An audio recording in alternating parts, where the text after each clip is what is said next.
आमसभा कस्तो हुन्छ भन्ने कुरा 23 गते हेर्नु होला काठमाडौँमा। म उहाँहरूलाई भन्दैन चाहन्छु आमसभा कस्तो हुन्छ, आमसभा केलाई भन्छ भन्ने, जनपरिचालन केलाई भन्छ भन्ने कुरा 23 गते हेर्नु होला काठमाडौँ। हामी 23 गते अलिकति झलक दिन्छौँ जनपरिचालनको, कास्टिङ गर्छौँ।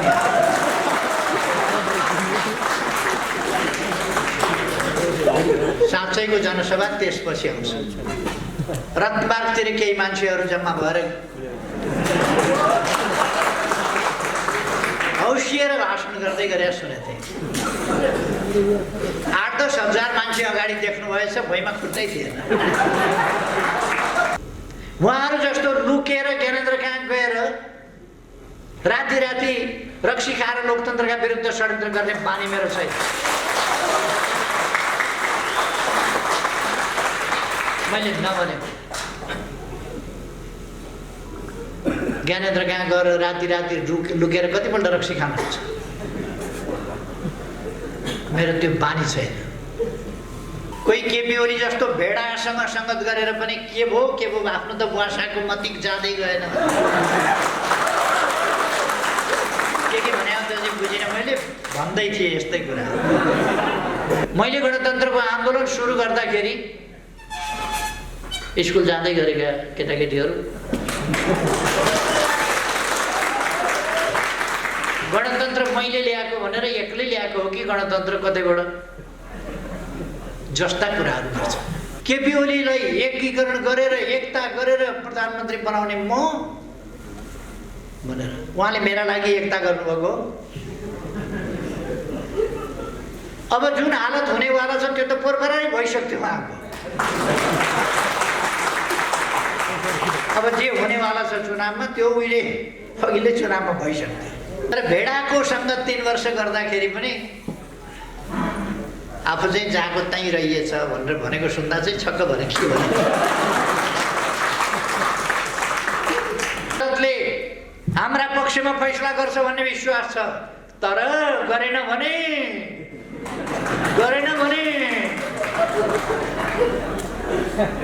अब तपाईँहरू बुझ्नुहोस्, कसैलाई अराजकता मचाउने इच्छा छैन।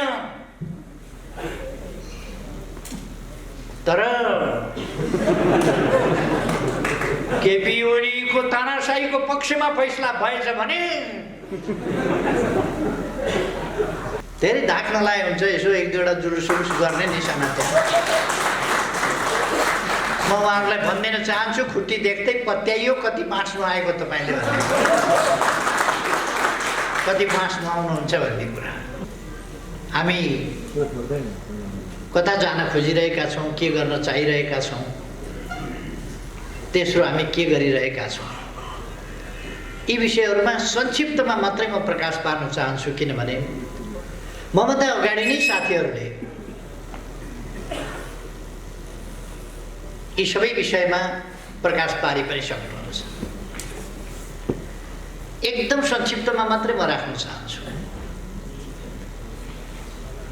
हाम्रो देश अहिले प्रतिनिधि सभाको निर्वाचनतर्फ लागेको छ। आगामी 78 साल वैशाख 17 गते शुक्रबार पहिलो चरणमा, 78 साल वैशाख 27 गते सोमबार दोस्रो चरणमा देशमा प्रतिनिधि सभाको निर्वाचन हुँदैछ।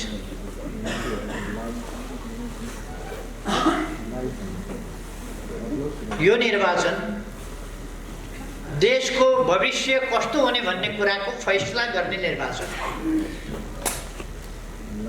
यो निर्वाचन हाम्रो पार्टी, यो पार्टी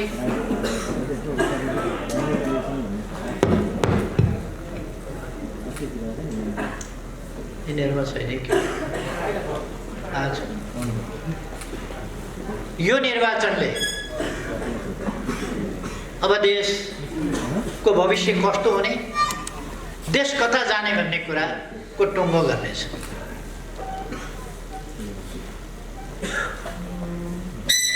यस निर्वाचनले जनतालाई सचेत गर्ने, सङ्गठित गर्ने, परिचालन गर्ने र ठिक बाटोमा देशलाई हाँक्न सक्ने गरी जनतालाई सचेत बनाउने क्षमता हामीसँग छ कि छैन भन्ने कुराको परीक्षण गर्ने निर्वाचन हुनेछ।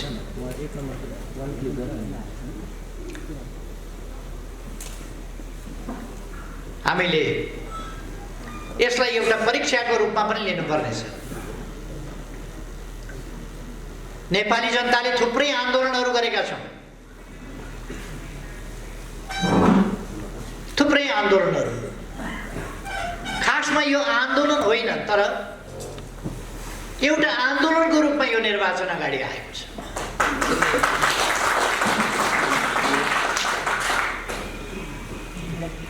अहिले भर्खर म रत्नबागतिर केही मान्छेहरू जम्मा भएर हौसिएर भाषण गर्दै गरेर सुनेको थिएँ। 8-10 हजार मान्छे अगाडि देख्नुभएछ, भुइँमा खुट्टै थिएन। 8-10 हजार मान्छे अगाडि देखेपछि उहाँहरूका धाक धक्कु साना थिएन। कोही केपी ओलीलाई घुँडा टेकाइदिन्छौँ भन्ने, कोही केपी ओली जस्तो भेडासँग सङ्गत गरेर पनि के भो आफ्नो त बुवासाको मतिक जाँदै गएन के भने त बुझिनँ। मैले भन्दै थिएँ यस्तै कुरा। मलाई भेडो भनेकोमा आनन्दै लाग्यो। मेरा न नगरा छन् न धारा छन्, न मलाई शाकाहारी आन्दोलन गर्न नआउने हो। त्यस कारण भेडा भनेको पनि ठिकै लागेको छ, ठिकै छ। तर भेडाको सङ्गत 3 वर्ष गर्दाखेरि पनि आफू चाहिँ जहाँको त्यहीँ रहिएछ भनेर भनेको सुन्दा चाहिँ छक्क भने के भने।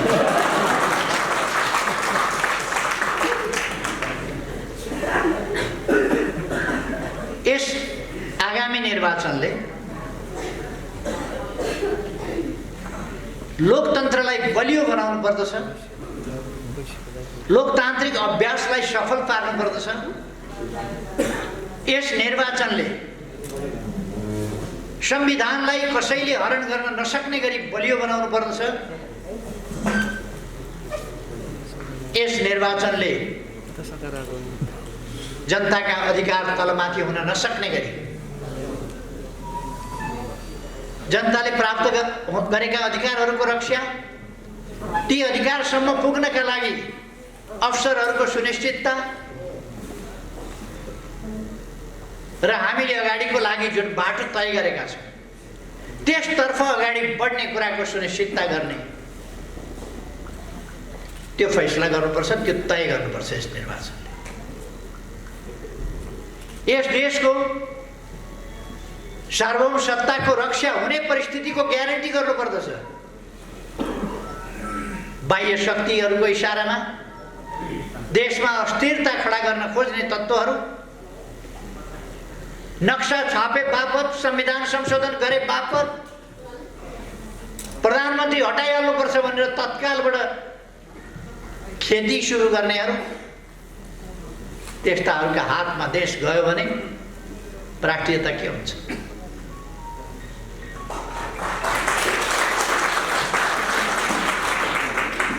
तपाईहरुले सुन्नुभएको छ जहिले जहिले म धेरै कुरा भन्न चाहन्न, को कस्ता हुन् भनेर मैले चिनाइरहनु पर्ने अब जस्तो लाग्दैन,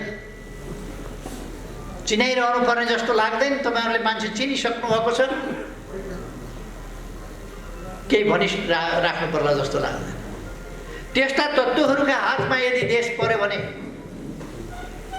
देशको सार्वभौम सत्ता खतरामा पर्छ। स्वाधीनताको अर्थै रहँदैन, अन्तको इशारामा अरूको हितको लागि काम गर्ने अवस्था बन्छ देशमा। भौगोलिक अखण्डताको अर्थै हुँदैन, नक्सा मेटिन्छ फेरि। त्यसकारण यी कुराहरूको सुनिश्चित गर्ने गरी आगामी निर्वाचनमा हामीले प्रस्तुत हुनुपर्नेछ। जनतालाई सचेत गराउनु पर्नेछ, सङ्गठित गराउनु पर्नेछ। अघि भर्खर म भाषण सुन्दै थिएँ, कसैलाई अब सशस्त्र सङ्घर्षमा जाने मन छैन, कोही पनि जान चाहँदैन। अदालतले हाम्रा पक्षमा फैसला गर्छ भन्ने विश्वास छ, तर गरेन भने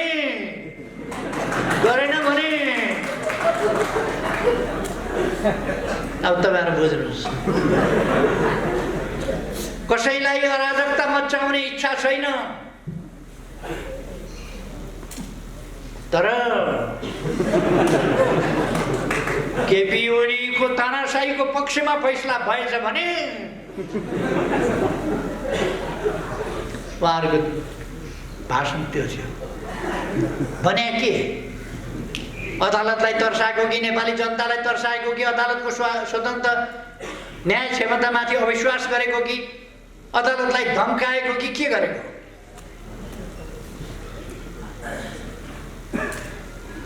खैर, नेपाली जनताले यस्ता कुरा आफै बुझ्छन्।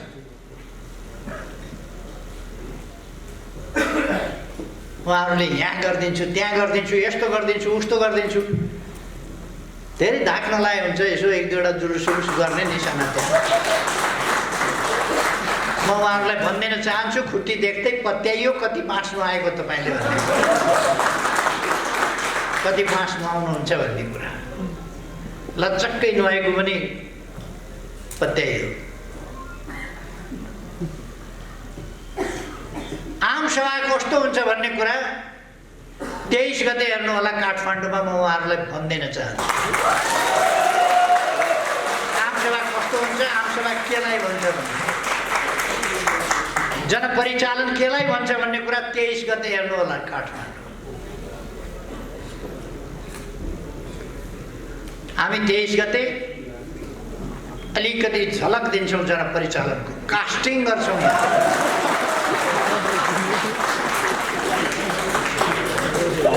साँच्चैको जनसभा त्यसपछि आउँछ, जनप्रदर्शन त्यसपछि आउँछ। त्यसकारण हामीले 23 गते यो बिचमा हामी अलिकति बढी नै व्यस्त भयौँ, नत्र हामी उहाँहरूलाई आजको भोलि नै देखाइदिन्थ्यौँ जनसभा कस्तो हुन्छ,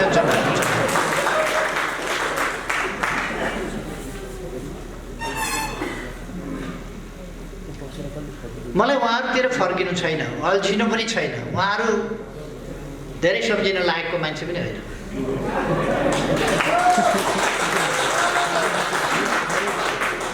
हामी एउटा अभियानमा छौँ, हामीले लामो समय सङ्घर्ष गरेका छौँ।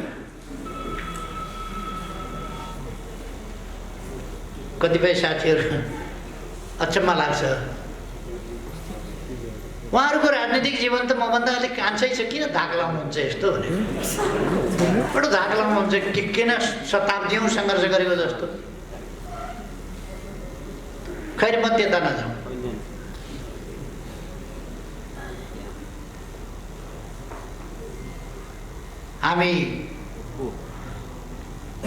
हामीले हाम्रो गन्तव्य निश्चित गरेका छौँ अगाडि नै, समृद्ध नेपाल, सुखी नेपाली।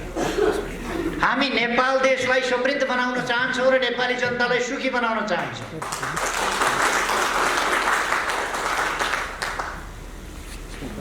हाम्रो यो उद्देश्यमा हामी दृढ छौँ, अडिग छौँ। उहाँहरूले भत्काउन खोजेको यही हो, यही सपना भत्काउन खोजेको हो। उहाँहरूको आक्रोश यही सपनामा थियो। पहिले पनि मलाई सपना बाँडेर हिँड्यो भने मैले पानी जहाज चलाउन सकिन्छ भने, रेल चलाउन सकिन्छ भने, सुरुङ खोलेर बाटाहरू पहाड खोलेर छोट्याउन सकिन्छ भने, बाटाहरू चौडा गर्न सकिन्छ भने, कृषिको आधुनिकीकरण गर्न सकिन्छ भने, व्यावसायिकीकरण गर्न सकिन्छ, मसिनीकरण गर्न सकिन्छ, किसानलाई धनी बनाउन सकिन्छ, नेपाली जनतालाई बेरोजगार होइन रोजगारी युक्त आम्दानी युक्त जनता बनाउन सकिन्छ, सबै नेपाली जनतालाई बचत युक्त अवस्थामा पुर्याउन सकिन्छ। त्यो भने नेपालमा पर्यटन व्यवसायलाई अगाडि बढाउन सकिन्छ, नेपालमा भ्रष्टाचार नियन्त्रण गर्न सकिन्छ र निर्मूल पार्न सकिन्छ। हामीले सङ्कल्प गर्न आवश्यक छ। त्यो भने नेपाली समाज वास्तवमा नेपाली समाज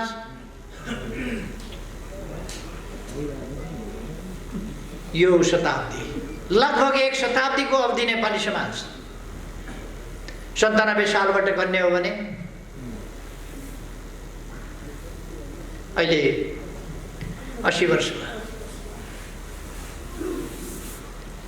त्योभन्दा 87 सालबाट गर्ने हो भने 90 वर्ष। अलिक अगाडि लाइब्रेरी पर्व आदिदेखि या त्योभन्दा अगाडिदेखि गर्ने हो भने 100 वर्ष चाहन्छौँ, लगभग 100 वर्ष। कठोर सङ्घर्षको अवधि रह्यो नेपाली जनताका लागि। यो पछिल्लो अवधि नेपाली जनताले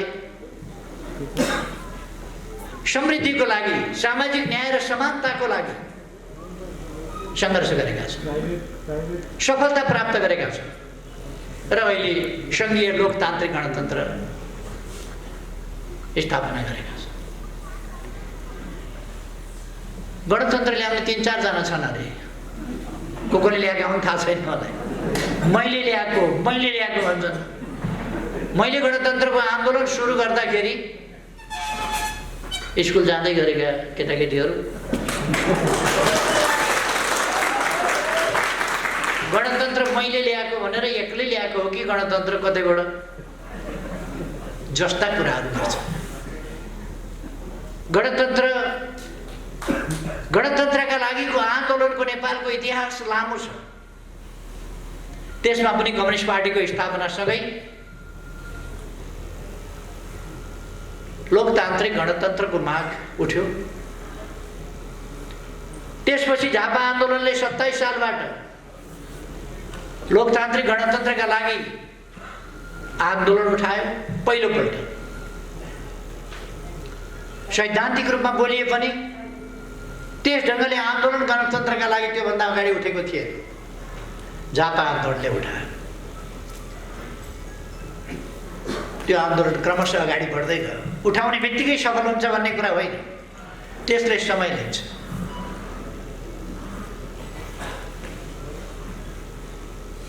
अहिले उहाँहरूका मुखमा एउटा खुब झुन्डिने गर्छ।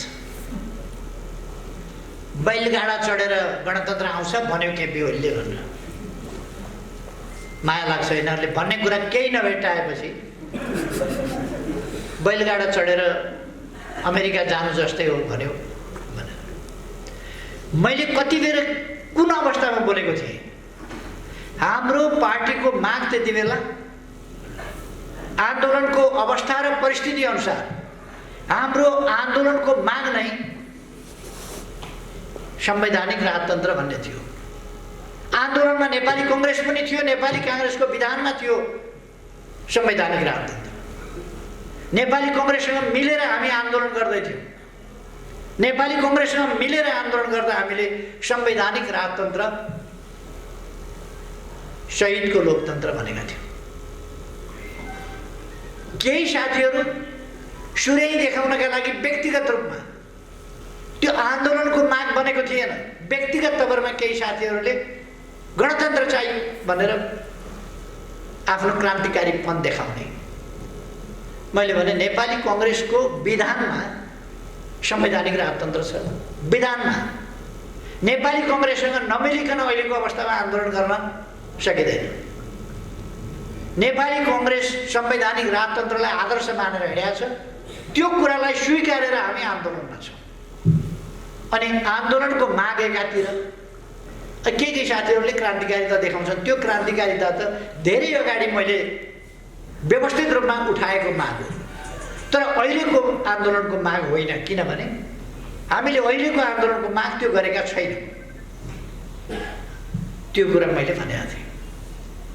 अनि यस आन्दोलनबाट गणतन्त्र प्राप्त हुन्छ भन्ने कुरो बैलगाडा चढेर अमेरिका जाने भने जस्तै हो, जो असम्भव छ। किनभने आन्दोलनको मागै छैन त कहाँबाट पुग्छ त्यहाँ? मैले त्यो भनेको थिएँ। अब त्यसलाई अपव्याख्या गरेर बैलगाडा भन्ने शब्द भनेको थियो। बैलगाडा भन्थ्यो। राजनीतिक विश्लेषण भनेको उहाँहरूलाई आउँदैन, यथार्थ कुरा गर्न उहाँहरूलाई आउँदैन, राजनीतिक विश्लेषण आउँदैन। अनि उहाँहरू भन्नुहुन्छ बैलगाडा भन्थ्यो। गणतन्त्रकै पक्षमा थिएन। उहाँहरू जस्तो लुकेर ज्ञानेन्द्र कहाँ गएर राति राति रक्सी खाएर लोकतन्त्रका विरुद्ध षड्यन्त्र गर्ने बानी मेरो छैन।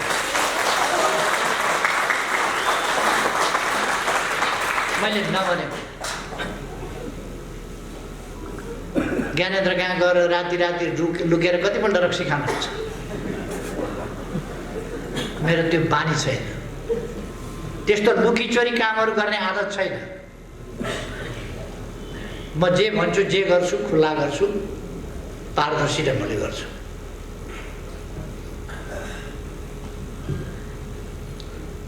हामी अहिलेको संविधानको रक्षा गर्ने आन्दोलनमा छौँ। किन म यसो भनिरहेको छु भने संविधान हामीले ल्यायौँ, चुनाव पनि गरायौँ। तपाईहरुलाई थाहा होला संविधान ल्याउन कति गाह्रो परेको थियो, कति गाह्रो परेको थियो। अघि भर्खर भाषण सुने मैले। संविधान ल्याउँ ल्याउँ भनेर भन्ने यो प्रचण्डलाई किन खेदेको केपी ओलीले? संविधान ल्याउँ ल्याउँ उहाँले भनेको गरेर मलाई सम्झाएको अरे संविधान ल्याउन प्रचण्डले। प्रचण्डलाई हिंसात्मक आन्दोलनबाट शान्तिपूर्ण आन्दोलनमा डोर्याएर ल्याएको हामीले हो। संवैधानिक बाटोमा डोर्याएर ल्याएको हामीले हो। उहाँ त सत्तामा पुग्ने सिँढी बनाउनका लागि दुनियाँका छोराछोरीलाई आवेश उत्तेजनामा ल्याएर हिंसा मचाइरहनु भएको थियो। पछि दुनियाँका छोराछोरी अलपत्र पारिदिनु, आफू स्याट्ट भर्याङ चढेर सिग्लेसबाट हेलिकप्टर चढेर काठमाडौँमा ओर्लिएका दिनदेखि उहाँको अवतार परिवर्तन भएको होइन। खै हामीले बडो कठिनले संविधान ल्याएका हौँ, बडो कठिनले। अनेक शक्तिहरूले ल्याउन नदिँदै खोज्दै रोक्न नदिएर संविधान ल्याएको। त्यसपछि हामीले संविधानको कार्यान्वयनको कोसिस गर्यौँ, चुनाव गराउने कोसिस गर्यौँ। त्योभन्दा अगाडि तपाईँहरूलाई सम्झना होला, संविधान सभाको चुनाव त गराइयो। संविधान सभालाई संविधान बनाउन नदिएर 4 वर्षमा भङ्ग चाहिँ कसले गरेको थियो? म उहाँलाई सम्झाउन चाहन्छु। एकपल्ट यसो सम्झिनुहोस् त, कसले भङ्ग गरेको थियो? प्रचण्ड र बाबुरामले भङ्ग गरेको होइन संविधान सभा, समाप्त पारे होइन। फेरि मुस्किलले संविधान सभाको चुनाव गरायो।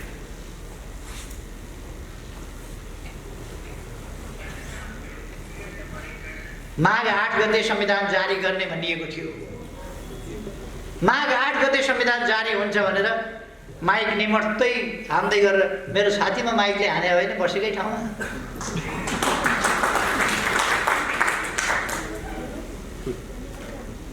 मैले त त्यो सबै हलाल पिए चाहिँ पिएर संविधान बनाउन लागि, फेरि निर्वाचन गराउन लागि बडो मुस्किलले निर्वाचन गराइयो।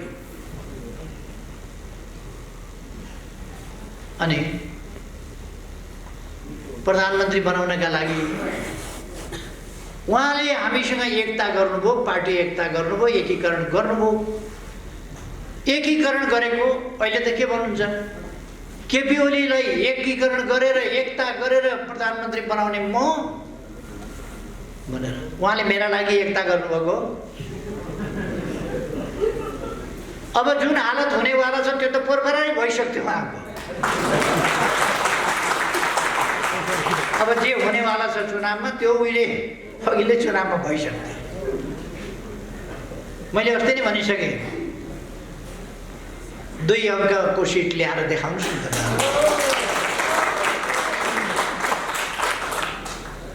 अहिले देश एउटा गम्भीर मोडमा छ। अदालतलाई धम्की दिन खोजिएको छ।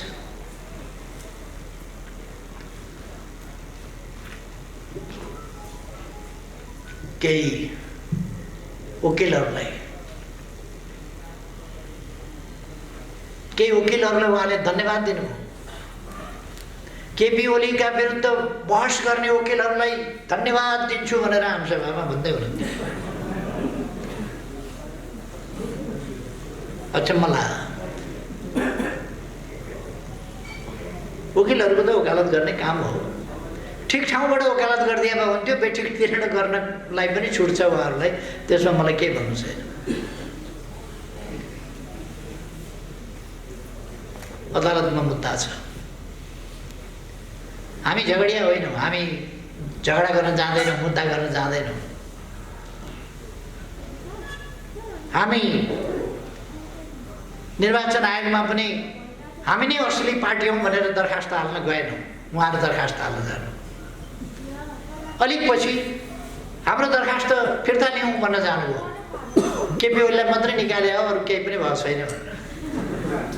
फेरि पार्टी निर्वाचन चिन्ह झन्डा सबै हाम्रै हो भनेर फेरि भन्दै हुनुहुन्छ। अब केपी ओलीलाई निकाल्नु हो भने त सिद्धिहाल्नु भयो नि त। भइगयो नि, फेरि किन गराइरहे? केपी ओली निकाल्नु भएछ सिद्धि हो। उहाँहरू अनेक थरी कुरा गरेर हिँड्नुभएको छ। यो भ्रमबाट जनतालाई हामीले मुक्त गर्नुपर्दछ र मुक्त गर्नका लागि हाम्रा सङ्गठित प्रयासहरू, हामीले पहिले सही विचारहरू, सही विश्लेषणहरू ग्रहण गर्नु पर्यो, सही विचारहरू लिनु पर्यो, सही गन्तव्य लिनु पर्यो र त्यो सही गन्तव्य लिएर ती विचारमा आधारित भएर हामी सङ्गठित हुनु पर्यो। सुदृढ मजबुत सङ्गठन र त्यो मजबुत सङ्गठन अत्यन्तै गतिशील ढङ्गले अगाडि बढ्नु पर्यो, अनुशासित ढङ्गले अगाडि बढ्नु पर्यो। आज हाम्रो लागिको आवश्यकता थियो। म साथीहरूलाई आग्रह गर्न चाहन्छु, मार्क्सवादी दर्शनबाट निर्देशित छौँ हामी, मार्क्सवादी लेनिनवादी सिद्धान्तबाट निर्देशित छौँ हामी, मदन भण्डारीका सामयिक विचारहरूमा आधारित जनताको जनवादबाट निर्देशित छौँ हामी। त्यस अनुसार अगाडि बढौँ हामी। स्पष्ट हुनु पर्दछ, यसमा हामी अलमलमा हुनु पर्दैन। हामीले लिएको जनताको जनवाद, मदन भण्डारीले अगाडि सार्नु भएका विचारहरू नै हुन् र त्यही विचारकै आधारमा हामी सङ्गठित भएर अगाडि बढेका छौँ। सही बाटो त्यही नै हो। अहिले हामी हिँडिरहेको बाटो, अरू पनि हिँडिरहेको बाटो चाहिँ त्यही हो। उद्देश्य के होलान्, फरक होलान्, बेग्लै कुरा हो। तर केही संविधान नमान्ने तत्त्वहरू, हिंसा फैलाउने तत्त्वहरू बाहेक जो संविधान अन्तर्गतका शान्तिपूर्ण मूलधारका राजनीतिमा सक्रिय छन्, उनीहरूले हिँडिरहेको बाटो भनेको मूलतः जननेता मदन भण्डारीले भनेकै बाटो हो। त्यसको अंश होला, त्यसको पूर्णता होला। हामीले हिँडिरहेको बाटो मदन भण्डारीले अगाडि सारेका विचारहरूको सम्पूर्णताको बाटो हो। अरूले हिँडेको अलिक अंश समात्या होला, तर त्योभन्दा बाहिर अरूका पनि सोचहरू चाहिँ छैन। हाम्रो जस्तो उहाँहरू पूर्णतामा पुग्नुभएको छैन। हामीले ती विचारहरूलाई लिएर सुदृढ सङ्गठन, अब पार्टीमा हिजोको जस्तो व्यक्तिका गुट, समूहको पार्टी, समूहको मोर्चा जस्तो पार्टी यो होइन। अब हाम्रो पार्टी एक ढिक्का पार्टी हो। उहाँहरू अलिकति जानुभयो, उहाँहरू अलग भएर जानुभयो। यद्यपि हामीले निकालेका छैनौँ, पार्टी फुटको घोषणा भएको छैन, केही पनि छैन। उहाँहरू अलग भएर जानुभएको छ, उहाँहरू उफ्रिरहनु भएको छ। केही वर्षहरू परिचालन गरेर अलिअलि मान्छे आज जम्मा पनि गर्नुभयो त्यहाँ देशभरिबाट। देशभरिका उहाँहरूका मान्छे भेला गर्दा हामीभन्दा अलिक धेर गरेका छन्। मैले यहाँ एक सेक्टरको बेलाभन्दा अलिक धेरै छन्, देशभरिबाट जम्मा गरे हो। हामीले उहाँहरूलाई निकालेको छैन, तर आन्दोलनले एउटा शुद्धिकरण खोजेको थियो। तपाईहरु विचार गर्नुस्, यो यसभन्दा अगाडि यो 3 वर्ष जसरी पार्टी चलेको थियो के पार्टी त्यसै गरी चल्न सक्छ?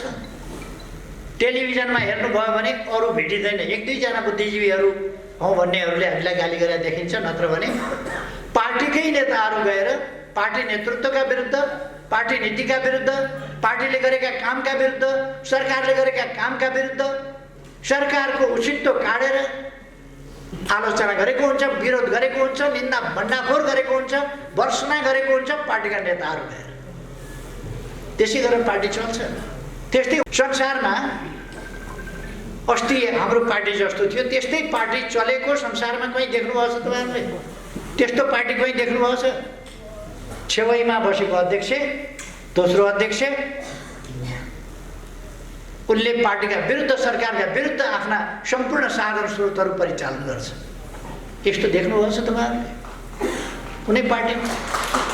यतापट्टि भएको वरिष्ठ नेता, अर्को वरिष्ठ नेता पार्टीको विरोधमा बाहेक बोल्दै बोल्दैन, पार्टीको समर्थनमा कहिले बोलेको सुन्नुभयो तपाईहरुले? सरकारले यत्रा राम्रा कामहरू गरेका छन्, ती कामहरूको पक्षमा बोलेको कहिल्यै सुन्नुभयो? कहिल्यै बोल्दैन पक्षमा।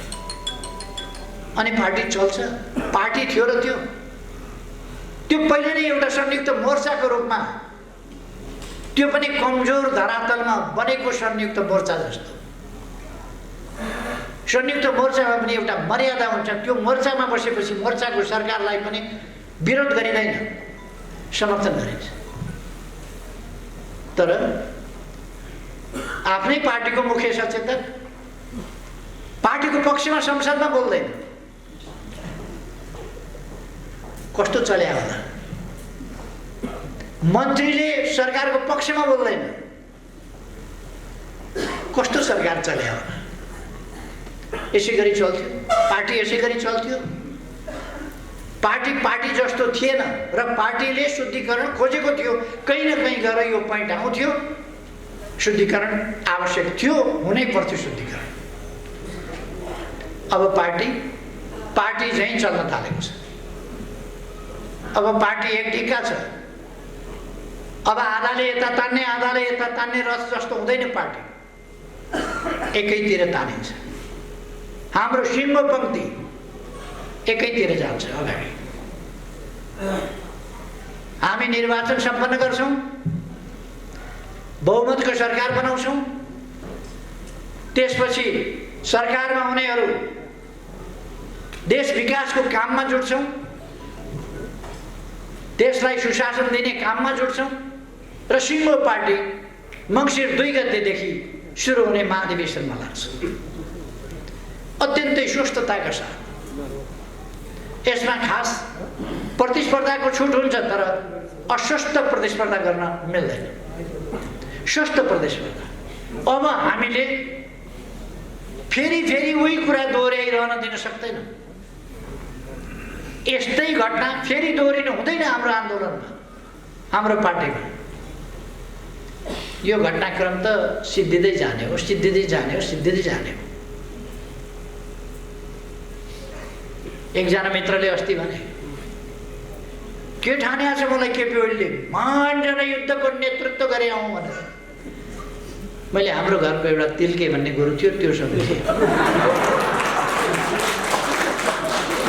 एउटा जमानामा त्यो तिल्के भन्ने गोरुले अरूलाई देख्नै हुँदैन थियो। सिगौरी खेलिहाल्नु पर्ने, वहीँ खोस्रै हाल्नु पर्ने, धम्काइहाल्नु पर्ने, तर्साइहाल्नु पर्ने, फाँफो गाँगो गरिहाल्नु पर्ने। अनि अलिक भाइलेन्ट खालको थियो, त्यस कारण अरू डराउँथे। एक दिन अलिक बर खालको, अलिक भर्खरको जवान गोरु फेला परेछ, तिल्के अलिक बुढो भइसकेको थियो। तिल्केले फाँफो गरेर टेरेन त्यो केटाले। छिटो गोरु त नटेरेर गयो, तिल्के छेउ, ए बुढा के खोज्या?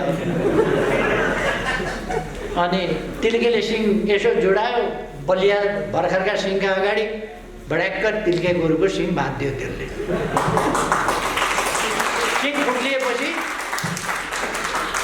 सिङ फुक्लिएको रिस पनि छ। कति रिस उठ्यो होला त्यति बेला भन्नुहोस् त।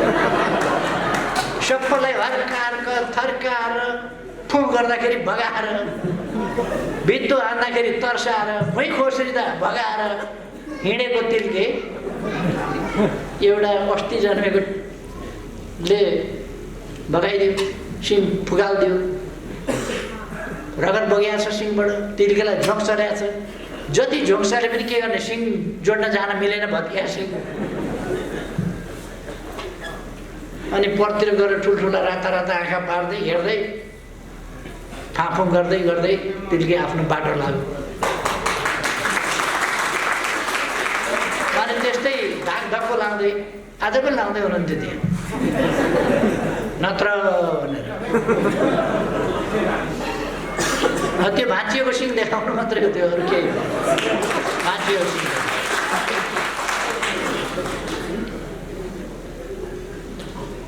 हामी उहाँहरूसँगको हाम्रो कुनै प्रतिस्पर्धै छैन, कुनै प्रतिस्पर्धा गर्नु पनि छैन। जनताको, नेपाली जनताको उहाँहरूसँग कुनै सकारात्मक क्रियाकलापको, सकारात्मक सोचको, सकारात्मक विचारको, देशभक्तिको, लोकतान्त्रिकताको अथवा जनपक्षीय कुनै कुराको, जनताप्रति संवेदनशील हुने कुराको अथवा विकास निर्माण गर्ने कुराको सन्दर्भमा उहाँहरूसँग जनताको कुनै आशा छैन, भरोसा छैन, विश्वास छैन, आशै छैन केही पनि भने उहाँहरूको किन वास्ता गरिरहनुपर्छ? यसो त हामी अगाडि आफ्नो ढङ्गले बढ्दै जान्छौँ। हामीले बिल्कुल अनुशासित पार्टी निर्माण गर्नुपर्छ, बिल्कुल अनुशासित पार्टी। हाम्रा जनवर्गीय, पेशागत र सामुदायिक सङ्गठनहरू बिल्कुल अनुशासित हुनुपर्दछ, एक ढिक्का हुनुपर्दछ, देश र जनताका हितप्रति समर्पित हुनुपर्दछ, आफ्ना स्वार्थप्रति होइन। त्यस हिसाबले अबको आन्दोलन, अबको पार्टी, अबका सङ्गठन त्यस हिसाबले अगाडि बढ्नुपर्दछ। सबैले मौका पाउँछ, अवसर पाउँछ, तर अस्वस्थ ढङ्गले अवसर लिने ओर्ने तरिका उहाँहरूको तरिका हो, त्यो उहाँहरूसँग गयो। एउटा राम्रै सायद इतिहासले यो एक दिन त खोजेकै थियो, यति बेरै आयो। हामी त्यस अनुसारको आन्दोलन अगाडि बढाउनुपर्छ। म साथीहरूलाई आग्रह गर्न चाहन्छु, तपाईँहरूका समस्या छन्, तपाईँहरूका समस्या, पेसागत क्षेत्रका समस्याहरू, विभिन्न सेक्टरका समस्याहरू मैले सुनेको छु। तर तपाईँहरूलाई थाहा छ, मैले अलिक पर्याप्त ध्यान दिन भ्याएको छैन। कस्तो हालतमा म रहेँ, एउटा पार्टीको सरकार भने पनि, हामीले 2/3 सरकार, झन्डै 2/3 सरकार भने पनि सरकारको हालत के थियो भन्ने कुरा सरकारबाट भागेर हिँडेका मन्त्रीहरूका भाषण तपाईँले सुन्नुभयो भने थाहा पाउनुहुन्छ। त्यस्ता मन्त्री लिएर, ती मन्त्री मैले छाने होइन, ती बोकाएका मन्त्री कसरी काम गरिरहेको छु, मैले कसरी सरकार चलाएको रहेछु, तपाईँहरू अनुमान गर्न सक्नुहुन्छ। अघि एउटा कमेन्ट हेरेँ, एकजना मन्त्रीले केपी ओलीलाई घुँडा नटेकाइन्जेलसम्म यो आन्दोलन बिसाउँदैन उदम भनेछ। तलतिर कमेन्ट लेखेछ, ए मल मन्त्री किसानलाई रहनुसम्म रुवायो, अहिले फुर्ती गर्छौ भनेर। वास्तवमा त्यो भनेको पनि नमान्ने, गर्न पनि नगर्ने, अरूलाई गर्न पनि नदिने। अब नेपालमा मलको अभाव हुने छैन, अरूलाई गर्न पनि नदिने, आफू पनि नगर्ने। यसो गरेर भनेको पनि नमान्ने। कस्तो पीडा बोकेर म प्रधानमन्त्रीको कुर्सीमा बसे पनि कस्तो पीडा बोकेर बसेको थिएँ। पार्टीको अध्यक्ष भए पनि वरिपरि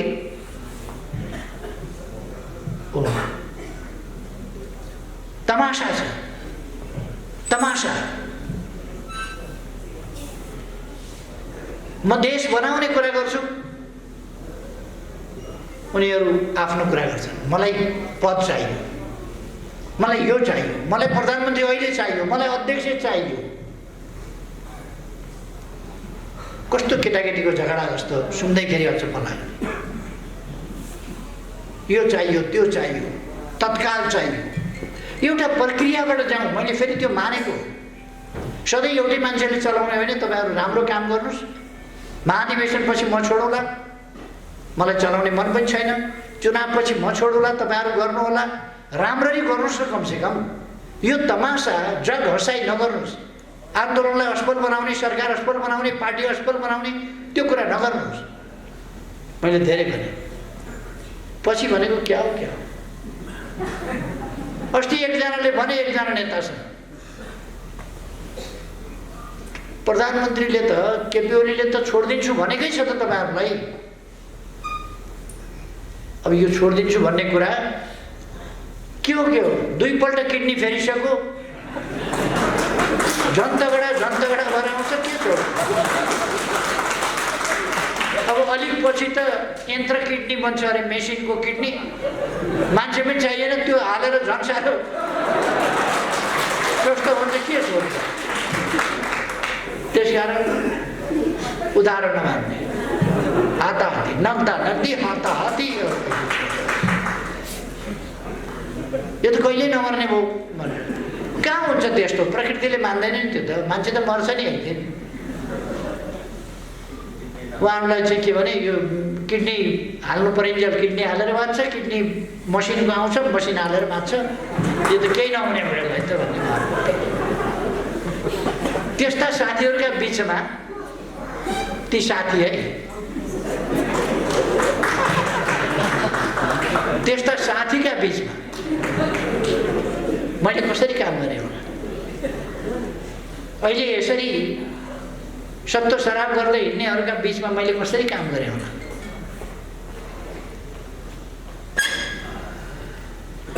खैर, हाम्रा आफ्ना गन्तव्यमा हामी अब एउटा अनुकूल वातावरण बनेको छ, पार्टी एक ढिक्का बनेको छ, एक डिरेक्सनमा, सही डिरेक्सनमा अब ठिक ढङ्गले अगाडि बढेको छ। म साथीहरूलाई भन्न चाहन्छु, कुनै अन्यल राख्नु पर्दैन। संविधानमा प्रतिनिधि सभा पुनर्स्थापना गर्ने कुनै ठाउँ संविधानमा छैन। वकिलले कुरा फिट्याफिटै छन् कोही वकिलहरूले। एकजना बाजे वकिललाई पनि लिएर गएछन् त्यहाँ तमासा देखाउन।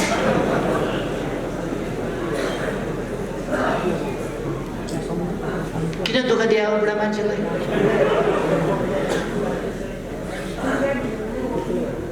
लगेछ। तर संविधानमा संसद प्रतिनिधि सभा पुनर्स्थापना हुने ठाउँ छैन। केपी ओलीले किन त्यसो भन्यो भने त्यही भएर विघटन गरेको छु, अनि त्यही सही कुरा चाहिँ नभन्ने जनतालाई काम गर्न नदिएर विघटन गरे हो। त्यो कुरा नभन्ने यिनै मान्छेहरू हुन् काम गर्न नदिने। त्यो यिनीहरूलाई नचिनाउने मैले देशलाई अगाडि बढ्न नदिने तत्त्वहरू यिनै हुन्। आफ्ना निम्ति, आफ्ना परिवारका निम्ति, आफ्ना नातागोताका निम्ति मरिहत्ते गर्ने मान्छे यिनै हुन्।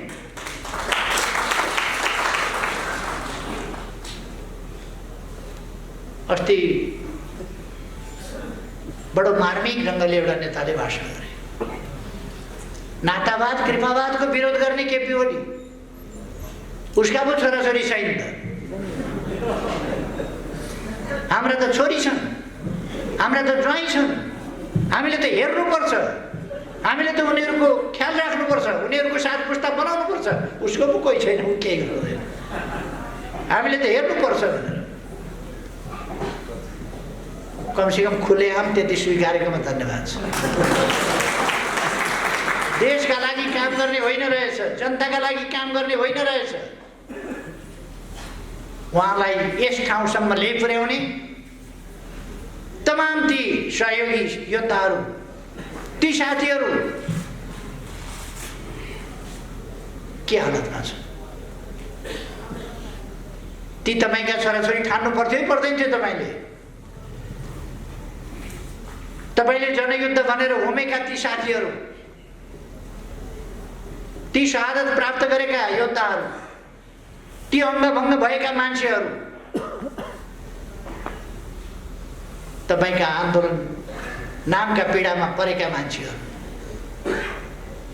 तिनका छोराछोरीहरू, ती पनि त कसैका छोराछोरी होलान् नि। ती छोराछोरी ठान्नु पर्थ्यो कि पर्दैन थियो?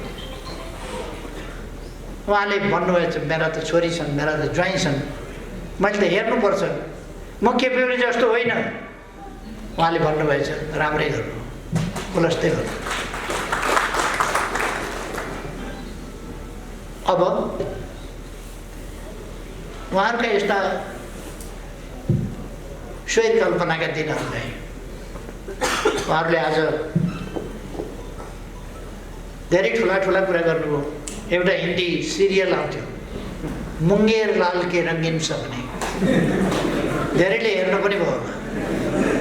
मुङ्गेरी लाल के रङ्गीन सपने हेर्नुभएको छैन भने त्यो अहिले पनि हेर्न पाइन्छ, युट्युबमा खोजेर हेर्नुहोस्। युट्युबमा सर्चमा गएर मुङ्गेरी लाल के रङ्गीन सपने हेर्ने बित्तिकै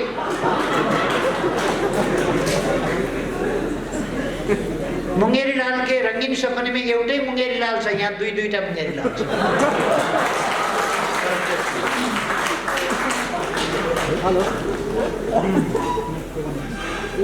ती सपना देख्ने अरूका लागि होइन, आफ्ना लागि। मुङ्गेरी लालले पनि अरूका लागि सपना देखेन, आफ्ना लागि देख्दै।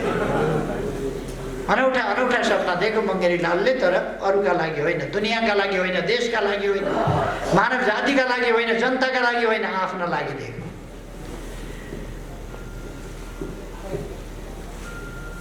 हामी एकदमै अनुकूल परिस्थितिमा छौँ। म साथीहरूलाई बताउन चाहन्छु, यसो हुन्छ कि उसो हुन्छ कि, अप्ठ्यारोमा पर्छ कि, आन्दोलन अप्ठ्यारोमा पर्छ कि, यो आन्दोलन कसैले गिफ्ट दिएको आन्दोलन होइन। हामीले रगत बगाएर सिर्जना गरेको आन्दोलन हो, हामीले पसिना बगाएर सिर्जना गरेको आन्दोलन हो। हामी जेल खटेर, पिटाई खाएर, यातना सहेर, निर्वासनमा गएर, भूमिगत गएर, अथवा जागिर खोसाएर, जागिर धरापमा पारेर, पेसा छोडेर, परिवारलाई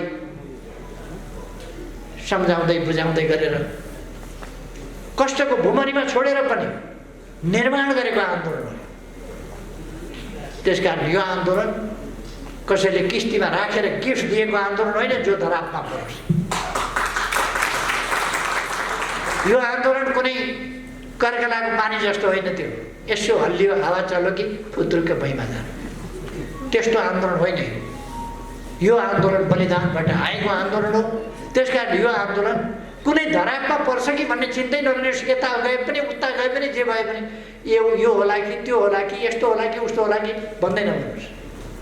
अब चुनावको तयारीमा जुट्नुहोस्, चुनावमा जाने मैले भनिरहनु पर्दैन होला।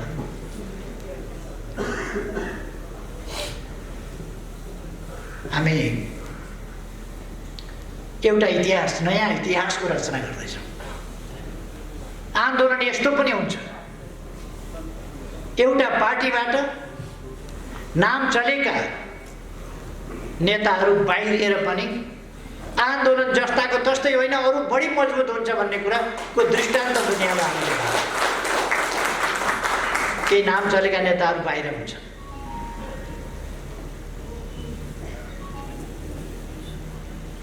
एउटा समय हुन्छ, जमाना हुन्छ।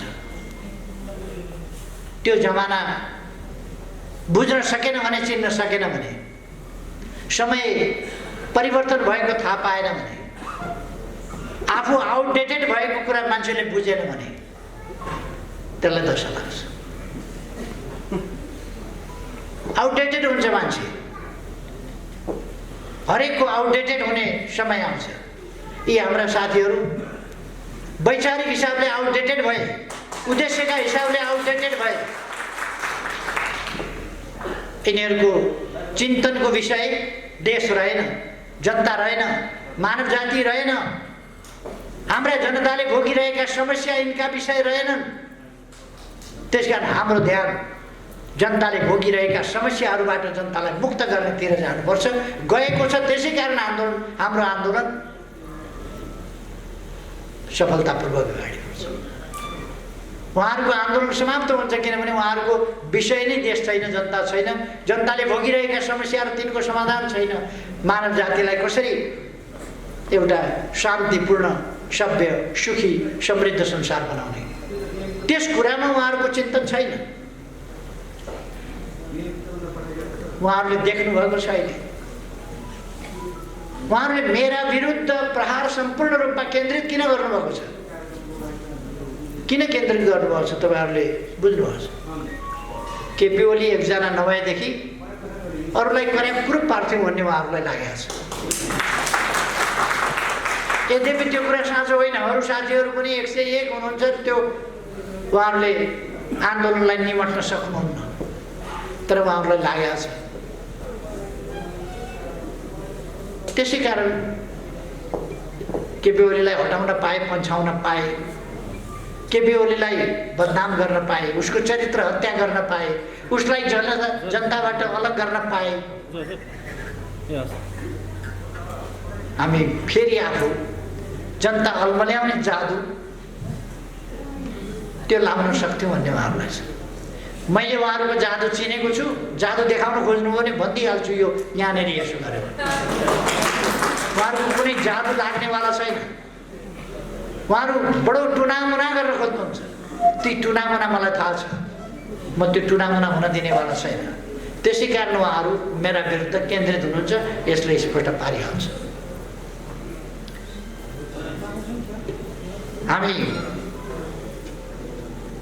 हामीले थुप्रै उपलब्धिहरू हासिल गरेका छौँ। सरकारले धेरै राम्रा कामहरू गरेको छ। मैले भनिरहनु पर्ला जस्तो लाग्दैन। काठमाडौँका सहरहरू इतिहासमा कहिल्यै यस्ता थिए। कहिल्यै इतिहासमै काठमाडौँका सहरहरू यस्ता थिए। यो काठमाडौँका सहरको ब्युटिफिकेसन, बाटाहरूको ब्युटिफिकेसन यस्तो यो पुरा भयो भनेको होइन। सुरुवात हामीले गरेका छौँ र बडो सकारात्मक ढङ्गले सुरु गरेका छौँ। नयाँ ढङ्गले हामी अगाडि बढ्दैछौँ। एयरपोर्ट, काठमाडौँ अन्तर्राष्ट्रिय विमानस्थल इतिहासमा कहिल्यै अहिले जस्तो थियो, कहिले पनि थिएन। यति बाटाहरू इतिहासमा कहिल्यै यति छिटो बनेका थिए। मैले तोइन विस्थापनको नारा ल्याएँ पहिलोपल्ट। मैले पुरा कार्यकाल काम गर्न पाइनँ। यसपल्ट तोइन विस्थापित गरेको। तोइन विस्थापित भए, पुल र झोलुङ्गे पुलहरू बने। यस वर्ष मात्रै 400 भन्दा बढी, यस बिचमा भनौँ 400 भन्दा बढी झोलुङ्गे पुलहरू बनेका छन्। यस बिचमा तोइनहरू विस्थापित भएका छन्। तोइन विस्थापित हुनुको अर्थ गाउँमा दुर्गममा बसेका जनतालाई थाहा छ, त्यहाँबाट झरेर आफन्तहरू मर्दा, घाइते हुँदा, अथवा तोइनले चेपेर औँला काटिँदा त्यसको पीडा के हुन्छ त्यो त्यहाँका जनतालाई थाहा छ। तोइन विस्थापित हुँदा कति फाइदा भयो त्यो जनतालाई थाहा छ। अहिले बाटा कति बनेका छन्? गएको आर्थिक वर्षमा मात्रै 4 महिना, अन्तिमको 4 महिना कोभिडले ठप्प बनाइदियो। बाँकी 8 महिनामा 900 किलोमिटर कालोपत्र गरेका छौँ हामीले। 900 किलोमिटर डबल लेन, 4 लेन, 6 लेनका बाटाहरू गएको वर्ष मात्रै। हामीले सुरुङ मार्ग सुरु गरेका छौँ। बाटाको हिसाबमा पनि टनेल एरामा देश प्रवेश गरेको छ। उत्तरतिरका बाटाहरू पनि टनेलका बनाउँछौँ, दक्षिणतिरका बाटाहरू पनि टनेल बनाउँछौँ। यो फास्ट ट्र्याकलाई पनि लामा टनेलहरूबाट छिचोल्ने हामीले अब टेन्डर प्रक्रियामा जाँदैछ। अरू बाटाहरू पनि धेरै पर गइरहनु पर्दैन। अब उता 9 सुरु भइसकेको छ टनल खन्ने काम। केही दिनभित्र सायद आजभोलि सुरु भइसक्यो या हुन्छ। यहाँ थानकोटबाट पनि टनलको काम यताबाट पनि सुरु हुन्छ, खन्ने काम। हामी नयाँ युगमा प्रवेश गरेका छौँ। हामीले पुनर्निर्माणका कामहरू गरेका छौँ, पुनर्निर्माणका कामहरू असाधारण गरेका छौँ। यस बिचमा तपाईँहरू हिँड्दा बाटाको दायाँ हेर्नुहोस्, बायाँ हेर्नुहोस्, सहर घुम्दा हेर्नुहोस्, पुनर्निर्माणका कति काम गरेका छौँ हामीले। आफ्नो संसद भवन थिएन उहिलेको, गद्दी बैठक के बैठक भन्ने यहाँ थियो, ग्यालरी बैठक। त्यो ग्यालरी बैठकमा राणाहरूको नाचगान गर्ने बैठक, त्यो हल, त्यसमा संसद चलाउने गर्थ्यो। त्यो भत्कियो, त्यसले पुग्ने पनि भएन। संविधान सभामा, अन्तर्राष्ट्रिय सम्मेलन केन्द्रमा भाडामा बस्नु पर्यो। यसपल्ट म आएपछि मैले संसद भवन निर्माण सुरु गरेको छु। धराएर मैले छोडेर जाँदा मैले जे अभियान थालेको थिएँ, छोडेर गएँ, फर्केर आउँदा जस्ता तस्तै। अहिले तपाईँहरू धराएर तयार हुन लागेको धराएर देख्नुहुन्छ। रानी पोखरी शिलान्यास भइसक्यो। अरू थुप्रै ठाउँहरू मैले भनिरहनु पर्ला जस्तो लाग्दैन। 7 लाख आवासहरू हामीले हस्तान्तरण गरेका छौँ। र हाम्रो पार्टी आफैमा, पार्टी पनि यस्तो पार्टी हो, भुइँचालो जाने बित्तिकै हामीले दिनमा 22,000 देखि 30,000 मान्छे दिनमा आवासीय ढङ्गले परिचालन गरेर 1 महिना लगाएर 27,276 वटा आवास, अस्थायी आवासहरू बनाएर पीडित जनतालाई हस्तान्तरण गरे। 27,276 वटा आवासहरू। विश्वको रेकर्डमा त्यस्तो छैन कहीँ पनि। गिनिज बुकले पनि मन लाग्यो कुरा लेख्छ होला। यस्ता एउटा पोलिटिकल पार्टीले भुइँचालो जाँदा 27,276 वटा घर बनाएर हस्तान्तरण गरेको, 13,000 विद्यालय, कलेजहरू बनाएर हस्तान्तरण गरेको एउटा पार्टीले 1 महिनाभित्र। यस्तो रेकर्ड विश्व इतिहासमा कहीँ पनि छैन। सरकारको 1 पैसा खर्च नलिकन, पार्टी कोषबाट 1 पैसा खर्च नलिकन, कार्यकर्ताहरू मात्रै परिचालन भएर यस्तो रेकर्ड छैन दुनियाँमा।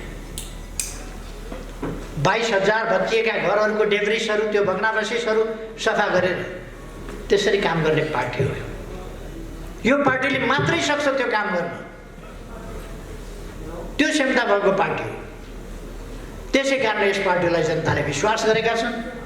विकासको हिसाबले, निर्माणको हिसाबले, भिजनको हिसाबले, कसरी देश अगाडि लानुपर्छ भन्ने हिसाबले। कोभिड-19 का विरुद्ध हामी काफी लड्यौँ। अब हिजो पहिलो किस्तामा हामीले भ्याक्सिन 10 लाख खोप हिजो ल्याएका छौँ।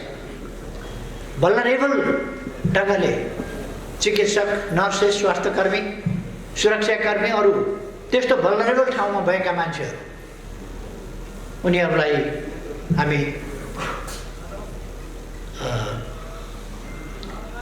पहिलो प्राथमिकतामा वितरण गर्दैछौँ। 4,30,000 मानिसहरूको हामीले सङ्कलन गरिसकेका छौँ। 14 गतेबाट प्रारम्भ सायद होला खोप लगाउने कार्य। त्यसपछि अरू किस्ताहरू हामी ल्याउने प्रयासमा छौँ र छिटै ल्याउँछौँ र छिटै नै हामी देशलाई कोरोनाबाट मुक्त गर्छौँ। भ्याक्सिन उहाँहरू सारा बल लगाइरहनु भएको छ, कुदिरहनु भएको छ। केमा कुद्नु भएको, केमा कुद्नु भएको। हामी जनताका सवालमा कुदिरहेका छौँ, देशको सवालमा कुदेका छौँ, लोकतन्त्रका लागि कुदेका छौँ, भ्याक्सिनका लागि कुदेका छौँ, खाने पानीको सुविधा पुर्याउन कुदेका छौँ, बिजुली पुर्याउन कुदेका छौँ, अरू सुविधाहरू उपलब्ध गराउन कुदेका छौँ अनि तिनलाई लगेर व्यवस्था गर्ने कुरामा कुदेका छौँ। सडक सहयोगापेक्षी मानवहरू भेटियो भने तिनको व्यवस्था गर्न कुदेका छौँ। गरिबहरूलाई रोजगारी कसरी दिने भनेर कुदेका छौँ। फुसका छानाहरूलाई टिनका छानाबाट विस्थापित गर्ने, आगलागीबाट जनतालाई जोगाउने, घरबार विहीनलाई जनता आवास मार्फत घर उपलब्ध गराउने त्यस अभियानमा लागेका छौँ। अब 1-2 वर्षभित्र फुसका छात्राहरू देशमा हुने छैनन्, टिनका घर मात्रै हुन्छ। यो अभियानमा हामी जुटेका छौँ। आवासविहीन कोही हुँदैन। जमिनको समस्या हामी 1-2 वर्षभित्र समाधान गर्दैछौँ। आयोग हामीले गठन गरिसकेका छौँ। हामी यी कामहरूमा लागेका छौँ। रुग्ण उद्योगहरू चलाउने, नयाँ उद्योगहरू स्थापना गर्ने त्यस काममा हामी लागेका छौँ। थला परेको पर्यटन व्यवसायलाई अगाडि कसरी बढाउने त्यसमा लागेका छौँ। कर्मचारीहरूका समस्या, शिक्षकहरूका समस्या, अरू युनिभर्सिटीका शिक्षक प्राध्यापकहरूका समस्या, अस्थायीका समस्या, करारका समस्यादेखि लिएर अनेक समस्याहरूको समाधान कसरी गर्ने त्यसमा हामी लागिरहेका छौँ। कसरी जनतालाई सुविधा सहुलियत दिन सकिन्छ त्यसमा हामी लागिरहेका छौँ। त्यसकारण म साथीहरूलाई आग्रह गर्न चाहन्छु, हामी महान उद्देश्यतर्फ अगाडि बढिरहेका छौँ। त्यो महान उद्देश्य हामी देशलाई शिरमा राखेर, जनतालाई मनमा राखेर, मानव जातिको सर्वोपरि हितका लागि, वातावरणप्रति सचेत रहेर, मानव अधिकारप्रति सचेत रहेर हामी अगाडि बढिरहेका छौँ। त्यसकारण म साथीहरूलाई आग्रह गर्न चाहन्छु, तपाईँहरू आत्मविश्वासका साथ अगाडि बढ्नुहोस्। आत्मविश्वासका साथ यो देश हामीले बनाउने हो, हामीले बनाउनु पर्छ, अरू कसैले सक्दैन। अरूसँग दृष्टिकोण छैन, विचार छैन।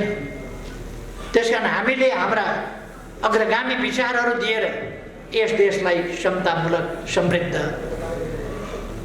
भयरहित अवस्थामा बाँच्न पाउने, सम्मानयुक्त ढङ्गले बाँच्न पाउने समृद्ध देश, सुखी देश, त्यो बनाउनुपर्छ। त्यस अभियानमा जुटौँ। मेरो आग्रह छ, साथीहरू अब नयाँ ढङ्गले सङ्गठित हुनुहोस्, तीव्र गतिले आफ्ना क्षेत्रका सङ्गठनहरूलाई चुस्त दुरुस्त बनाउनुहोस् र अगाडि बढ्नुहोस्। यही म आग्रह गर्न चाहन्छु। र तपाईँहरूलाई गर्नुपर्ने सहयोग पार्टीले गर्नेछ, यति भन्न चाहन्छु। साथीहरूले यस प्रकारको कार्यक्रमको आयोजना गर्नुभयो, यसका लागि धेरै धेरै धन्यवाद। मलाई पनि